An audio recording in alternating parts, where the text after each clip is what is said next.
क्या हुआ जब नरेश को बीच रोड पर एक चुड़ैल ने पकड़ लिया।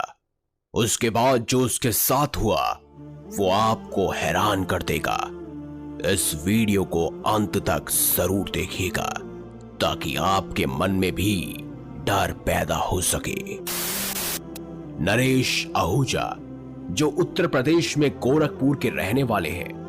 बात उस समय की है जब गर्मियों का टाइम था। 2 महीने के लिए स्कूल की छुट्टी हो गई थी और नरेश छुट्टियों में मामा जी के घर रहने चले गए। मामा के घर आखिर किसका बचपन नहीं बीतता होगा। ऐसे ही नरेश भी अपने मामा के घर गए थे और वहां पर अक्सर मौज मस्ती किया करते थे। एक दिन देर रात तक नरेश फोन लेकर मामा के घर के बाहर चैटिंग कर रहे थे। तब उसे थोड़ी दूरी पर एक आदमी खड़ा हुआ मिला। घर के सारे सदस्य घर के अंदर मौजूद थे। मामा ने पहले ही कहा था कि ज्यादा रात हो चुकी है नरेश, घर के अंदर ही रहो। लेकिन नरेश मोबाइल की चैटिंग में व्यस्त था। नरेश फोन पर चैटिंग करते हुए उस आदमी की तरफ बढ़ने लगा। जैसे जैसे नरेश उसके पास जा रहा था अचानक उसे थोड़ी थोड़ी ठंड महसूस हो रही थी। फिर नरेश ने देखा कि वो आदमी भी उसकी तरफ आ रहा है। जैसे जैसे वो आदमी उसके पास आता जा रहा था ठंड और बढ़ती जा रही थी। फिर नरेश वापस अपने घर की तरफ मुड़ा। जैसे ही नरेश मुड़ा कि वो अचानक से व्यक्ति भी नरेश के सामने आ गया। उसने नरेश का गला पकड़ लिया और नरेश को पूरी तरह से दबोच लिया और हवा में उठा दिया।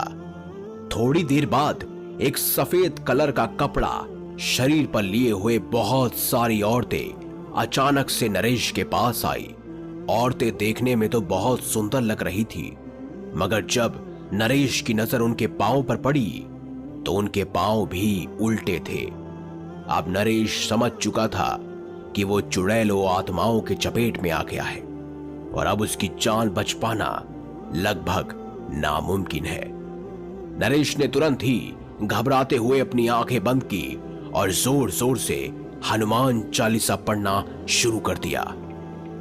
नरेश ने हनुमान चालीसा की 5 पंक्तियां ही पढ़ी थी कि अचानक नरेश को महसूस हुआ कि ठंड कम हो रही है। फिर उसने अपनी आंखें खोलकर देखा तो वो सभी औरतें जो कोई और नहीं बल्कि आत्माएं थी और चुड़ैल थी, वो सब भागती हुई नजर आ रही थी। जिसने नरेश का गला दबोचा हुआ था अब वो जमीन में घुटनों के बल बैठा हुआ था, लेकिन नरेश लगातार हनुमान चालीसा पढ़ रहा था। भूत पिशाच निकट नहीं आवे, महावीर जप नाम सुनावे, तासे रोग हरे सब पीरा, जपत निरंतर। वो आदमी जो प्रेत था उसके शरीर से अचानक ही धुआं निकल रहा था, जैसे उसे कोई जला रहा हो। जबकि मई के महीने में यानी गर्मियों के समय में आखिर ऐसा कैसे हो सकता है।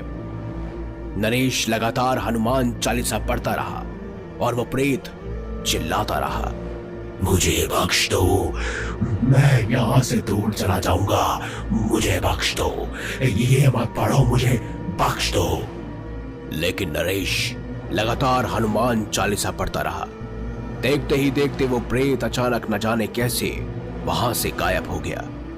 नरेश वहां पर अकेला था। वो जोर जोर से हनुमान चालीसा पढ़ते हुए अपने घर की तरफ भागा और किसी न किसी तरह घर पहुंच गया। मामा के घर पहुंचते ही दरवाजा जैसे ही मामा ने खोला, नरेश अचानक से बेहोश हो गया।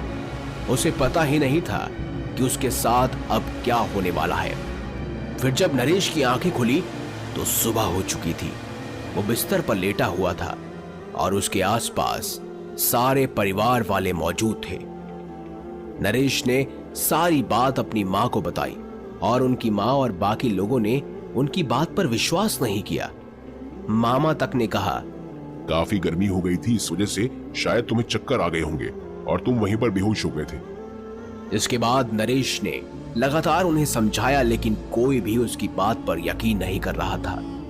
नरेश ने मंगलवार के दिन हनुमान मंदिर में जाकर हनुमान जी को चोला चढ़ाया और 21 बार हनुमान चालीसा, 1 बार सुंदर कांड का पाठ किया और नरेश को सिर्फ ये विश्वास था कि उसकी जान किसी और ने नहीं ना ही उसकी माता ने, ना ही उसके मामा ने, ना ही उसके किसी परिवारजन ने।